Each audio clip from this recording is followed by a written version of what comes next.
Halo, di sini saya akan memaparkan demonstrasi kontekstual topik 5 filosofi pendidikan. Sebelumnya, perkenalkan saya Ambar Suci Aryani, NIM 22173631104, PPG PPSI UAD gelombang 1. Pendidikan yang berpihak pada peserta didik dan memerdekakan peserta didik dalam pendidikan abad ke-21. Yuk langsung ke pembahasannya. Nah, seperti apa sih pendidikan yang berpihak pada peserta didik itu?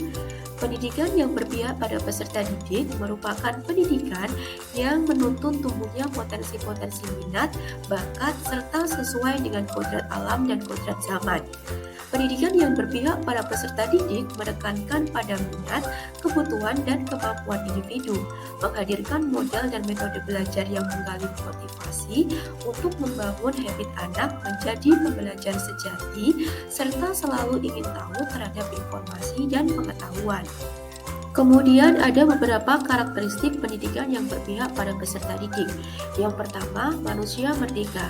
Ki Hajar Dewantara menuturkan bahwa setiap anak adalah manusia merdeka, sehingga pendidikan harus berpihak pada peserta didik agar peserta didik dapat selamat dan bahagia baik sebagai manusia maupun sebagai anggota masyarakat. Yang kedua, mengembangkan potensi, bakat, dan minat peserta didik. Pendidikan yang berpihak pada peserta didik adalah pendidikan yang memperhatikan potensi, minat, dan bakat masing-masing peserta didik. Yang ketiga adalah kodrat anak. Ki Hajar Dewantara mengingatkan bahwa pendidikan sejatinya menuntun anak supaya dapat mencapai kodratnya sesuai kodrat alam dan kodrat zaman. Pembahasan selanjutnya adalah pendidikan yang memerdekakan peserta didik.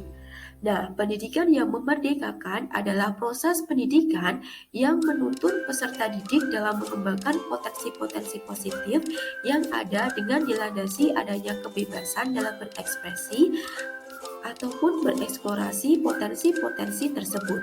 Nah, peserta didik di sini bebas dari tekanan baik dari luar maupun dalam dirinya. Pendidikan yang memerdekakan peserta didik menurut Ki Hajar Dewantara adalah suatu proses pendidikan yang meletakkan unsur kebebasan anak didik untuk mengatur dirinya sendiri, bertumbuh dan berkembang menurut kodratnya secara lahiriah dan batinnya. Nah, kita masuk ke pembahasan selanjutnya, yaitu pendidikan yang berpihak pada peserta didik dan memerdekakan peserta didik dalam pendidikan abad ke-21. Pada abad 21 ini, pendidikan berfokus pada menghasilkan output SDM yang memiliki keterampilan abad ke-21 yang terdiri dari 4C, yaitu berpikir kritis, kreatif, komunikatif, dan kolaboratif. Melalui pendidikan yang berpihak pada peserta didik dan memerdekakan peserta didik, keterampilan abad ke-21 ini dapat diberdayakan. Nah, selanjutnya kita masuk pada pembahasan pendidikan abad ke-21 di Indonesia. Merdeka Belajar adalah suatu gagasan yang membebaskan para guru dan peserta didik dalam menentukan sistem pembelajaran. Nah, tujuannya untuk menciptakan pendidikan yang menyenangkan bagi peserta didik dan guru. Dalam melaksanakan pendidikan yang berpihak pada peserta didik dan memerdekakan peserta didik, guru harus melalui kegiatan pembelajaran yang didasarkan pada potensi, minat, dan bakat masing-masing peserta didik atau sesuai dengan keinginan peserta didik sendiri, misalnya dengan pembelajaran berdiferensiasi.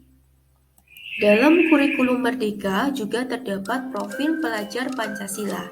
Yuk kita cari tahu. Pancasila menjadi perekat dan penyatu hidup bangsa Indonesia karena di dalamnya memuat sila-sila yang harus dipatuhi dan memang merupakan fondasi bagi pengembangan hidup masyarakat di Indonesia. Nah, profil pelajar Pancasila adalah karakter dan kemampuan yang dibangun dalam keseharian dan dihidupkan dalam diri setiap individu peserta didik. Adapun 6 dimensi profil pelajar Pancasila, yang pertama beriman bertakwa kepada Tuhan Yang Maha Esa dan berakhlak mulia, kemudian berkebinekaan global, bergotong royong, kreatif, bernalar kritis, dan mandiri. Nah, sekian pemaparan dari saya.